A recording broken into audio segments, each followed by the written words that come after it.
There are people in your life right now, people who know your name, your history, your habits, people who would call you if something happened, people who, by any reasonable measure, care about you. And yet, there are moments, not rare ones, where you sit in the middle of all of that and feel completely alone. Not physically alone, not friendless, not abandoned, just alone in a way that the people around you don't seem to feel, or at least don't seem to talk about, or maybe do feel but have agreed, without ever saying so, not to mention. That particular kind of loneliness, the one that exists inside connection rather than outside it, is what we're talking about today. Not the loneliness of isolation, not the loneliness of having no one, but the loneliness of being with people and still not being reached, of being known on the surface and unknown underneath, of smiling across a table at someone who loves you and feeling, in that exact moment, a distance you couldn't explain if you tried. Most people carry this in silence because it makes no sense to say out loud. How do you tell someone you're lonely when they're right there? How do you explain that the problem isn't the quantity of connection in your life, but the quality of contact? The feeling that the deepest parts of you have never actually been introduced to anyone. You don't. Usually, you just carry it and wonder quietly if something is wrong with you. There isn't. But understanding what's actually happening, what loneliness really is and where it really comes from, changes something, not everything, but something that matters. That's where we're going today. Loneliness has a definition problem. We've been taught to think of it as a social condition, a numbers problem. You have too few people in your life, so you feel alone. The solution is therefore to add more people, join things, go out more, be more open, put yourself out there. And for a certain kind of loneliness, the situational kind, the kind that comes from a new city or a lost relationship or a season of genuine isolation, that advice is actually useful. Connection was the problem. More connection is the answer.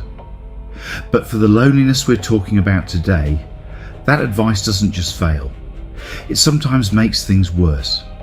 Because you go out, you join things, you add people. And the loneliness is still there, now with the added confusion of feeling it in a room full of people who are happy to see you. So what is actually happening? The psychologist John Cacioppo, who spent decades studying loneliness and transformed how science understands it, made a distinction that I keep returning to. He separated the objective social situation from the subjective experience of connection. What that means in plain language is this. Loneliness is not about how many people are around you. It is about whether you feel genuinely seen and known by the people who are. And feeling genuinely seen and known is much rarer than most people admit, because genuine seeing requires something that most relationships, even good ones, even loving ones, don't consistently provide. It requires that you actually show up, not the version of you that is presentable and functional and knows how to hold a conversation, the version that has doubts you've never said out loud, that wants things you've told yourself are unreasonable, that feels things that don't fit the narrative of who you've decided to be. That version, for most people, stays home. And so the connection that happens is real. The care is real. The history is real. But there's a level at which none of it fully lands, because the part of you that most needs to be met was never introduced. You are known, but you are not known. And the gap between those two things, that precise, impossible to explain gap, is where loneliness lives. Not in the absence of people, in the absence of contact. Here's the question that matters more than most people are willing to ask. Why? Why does that version of you stay home? Why does the deepest part of what you carry never quite make it into the room? Why, even with people you trust, even with people you love, is there still something held back? Some final distance that never fully closes? The easy answer is fear. And it's not wrong, but it's not complete either. Because what we're actually afraid of when we hold ourselves back from being fully known is not a simple thing. It's not just rejection in the ordinary sense. It's something older and more specific than that. It's the fear of being seen, really seen without the editing, and found to be too much, or not enough, or simply different from what the relationship was built on, and therefore losing the connection that exists in exchange for the chance at a deeper one that might not materialize. That is a genuine risk, and some part of you knows it, so you make the calculation, usually without knowing you're making it, that partial connection is safer than the vulnerability of full exposure. That being somewhat known is better than being fully known and rejected. That the loneliness of being unseen is more manageable than the loneliness of being seen and still not accepted. And that calculation is not irrational. It's actually very intelligent given what many people have experienced. Because for a lot of people, the moments in their life when they did show up fully, when they were unguarded, when they expressed something raw and real and unmanaged, what they got back was not the meeting they were hoping for. They got discomfort or dismissal, or a subtle withdrawal that communicated without words that this level of honesty was more than the relationship could hold. And the nervous system remembers. It learned from those moments. It built a policy. Keep the deeper material back. Show enough to maintain connection. Don't show enough to risk it. And then, years later, that policy is still running. In relationships where it would actually be safe to show more, with people who would actually welcome it. The nervous system doesn't automatically update its threat assessment just because the environment has changed, so the walls stay up. Not because you don't want connection, but because the last time you reached for it without armor, something happened that made the armor feel necessary. Winnicott would recognize this immediately. The false self, that adapted, curated version of you that learned to function in the world, is not just a response to childhood. It is a living strategy that continues to shape every relationship you enter. And it keeps you safe. And it keeps you alone. Both of those things are true at the same time. The armor that protects you from rejection is the same armor that prevents you from being reached. You cannot selectively lower it for the good parts and keep it up for the dangerous parts. It's one wall. Either it comes down, at least partially, or it stays up. And most people, without ever making a conscious decision about it, choose to keep it up because the loneliness is familiar, and familiarity, even when it hurts, feels safer than the unknown on the other side of the wall. There's something that loneliness does to time. It makes it heavier, not slower exactly, but weighted in a way that ordinary time isn't. A Sunday afternoon that should feel like rest feels instead like something is missing, without you being able to name what. An evening at home that should feel peaceful feels instead like evidence of something. Though evidence of what exactly you couldn't say. This is one of the strangest qualities of the loneliness we're describing. It doesn't just live in the present moment. It colours everything around it. It turns neutral experiences into confirmations of a story the mind is already telling about itself. And the story usually goes something like this. Everyone else has figured something out that I haven't. Everyone else has relationships that go deep enough, connections that feel real enough, a sense of being known that I don't have access to. And the reason I don't have access to it is something specific to me, some deficiency, some fundamental quality of who I am that makes genuine connection either impossible or unavailable. That story is almost never true, but it feels true because loneliness is one of the most convincing liars available to the human mind. Cacioppo's research showed something that I find both devastating and important. Loneliness doesn't just feel bad, it actively distorts perception. People who are chronically lonely begin to read social situations differently. More threat, less safety. More evidence of rejection, less evidence of acceptance.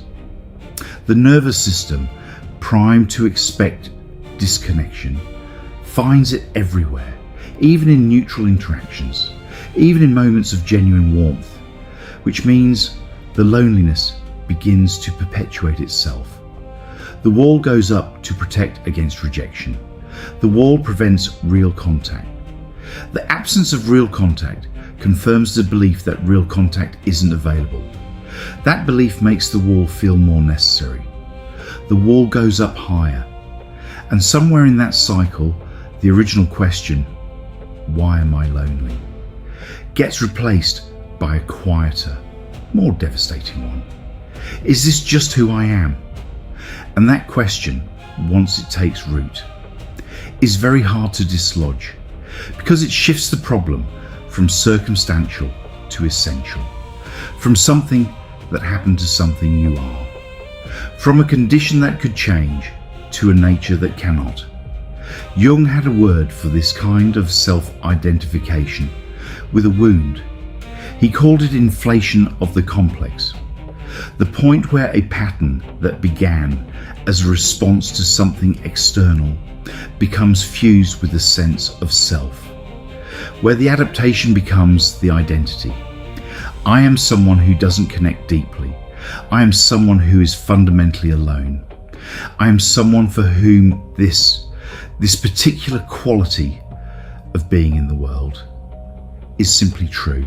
And once you believe that, you stop looking for the door, not because there isn't one, but because you've convinced yourself that even if there were, it wouldn't open for you. That is the deepest cruelty of chronic loneliness. Not the pain of it, though the pain is real and it is significant, but the way it narrows the imagination, the way it makes the very possibility of something different feel unavailable, not as a conclusion reached by evidence, but as a feeling that has become indistinguishable from fact. And feelings that feel like facts are the hardest things in the world to question. There is a particular moment that many people who carry this describe. Not a dramatic moment, not a breakdown or a crisis or a night that changed everything. Just a small, quiet moment that arrives unexpectedly and leaves something behind. It happens in different ways for different people. Sometimes it's a conversation that goes slightly deeper than usual. A moment where someone says something unguarded and you respond with something equally unguarded. And for a few minutes, the wall is lower than it normally is, and something that feels almost like real contact happens. And then the conversation ends and you go home.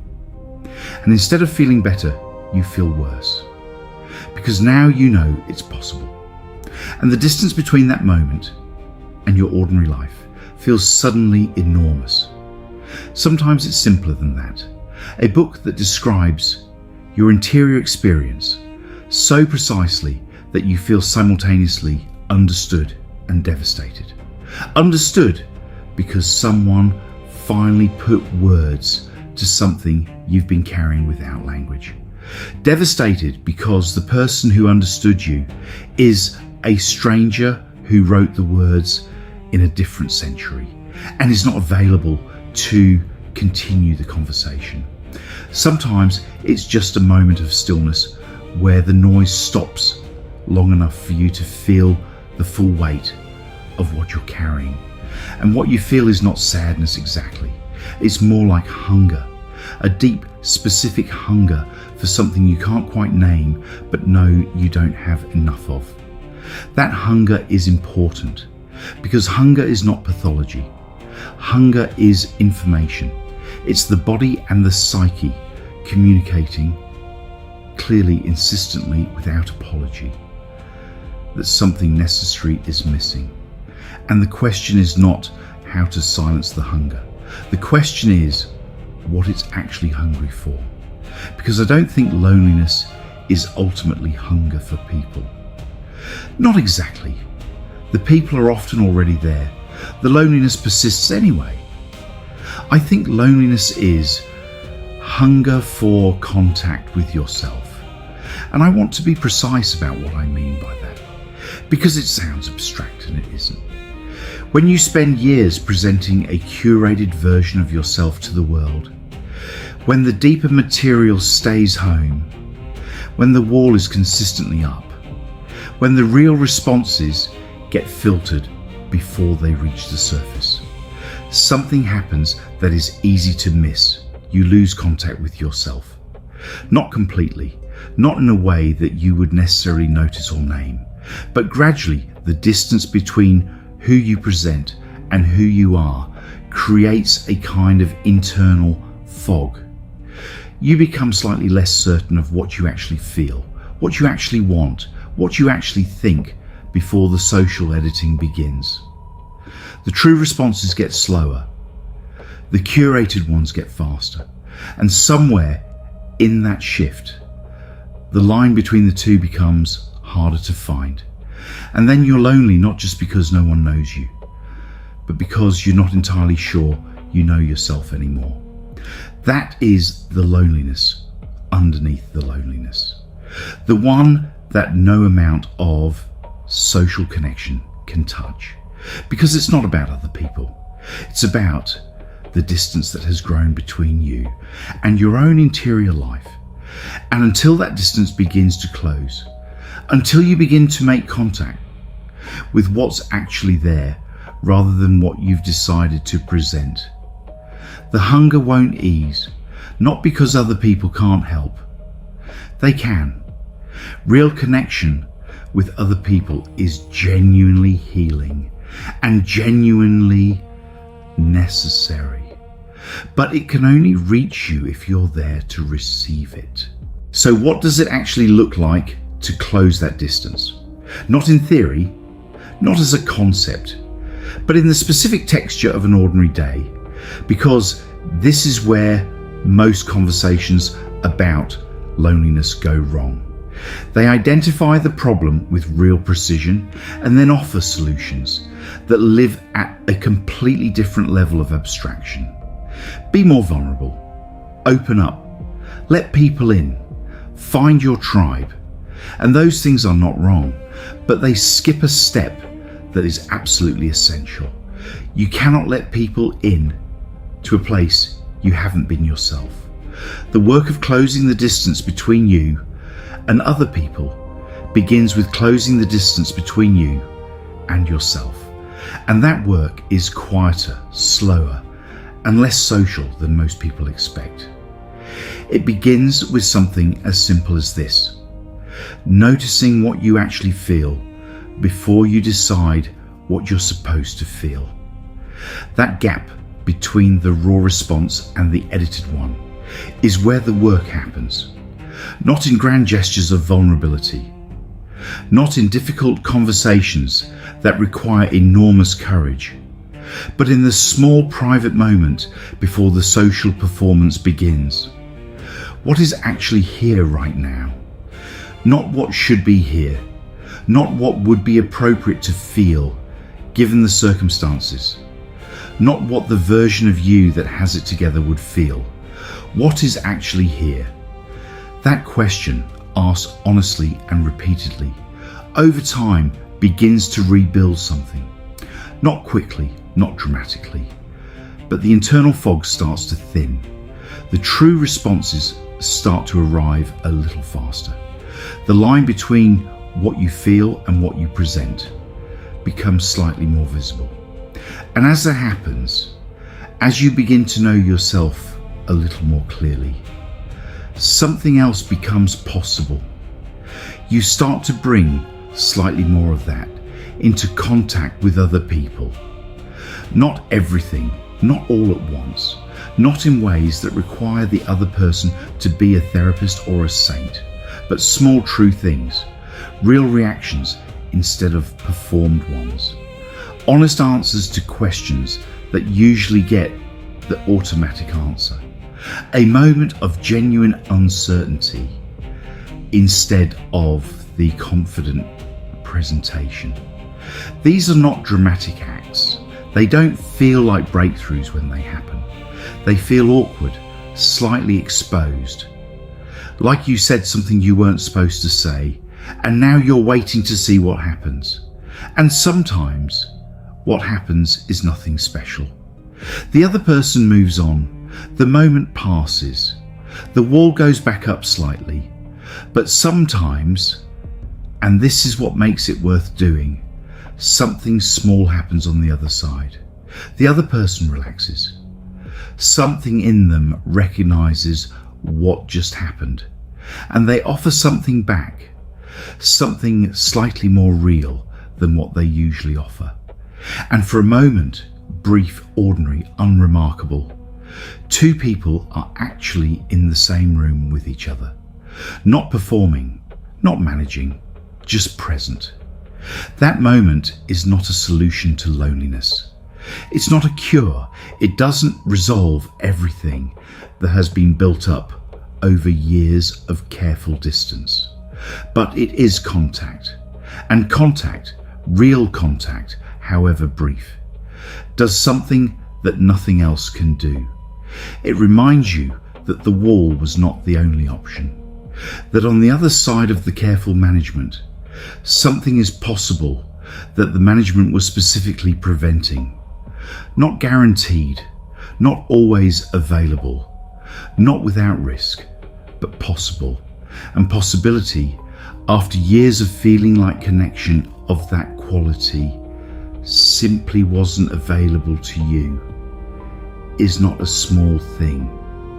It is in many ways everything.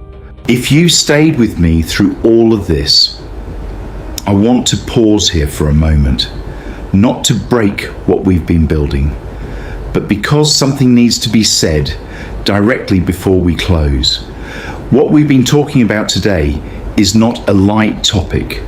Loneliness, the real kind, the kind that lives inside connection rather than outside it, is one of the heaviest things a person can carry. And it's heavy partly because it's invisible. You can't point to it. You can't explain it in a way that fully lands.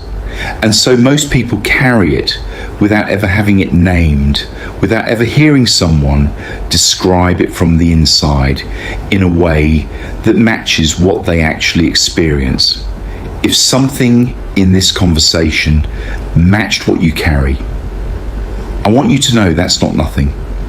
Being recognized matters, even by a voice in a video, even alone in a room with headphones on. The recognition itself is a small act of contact.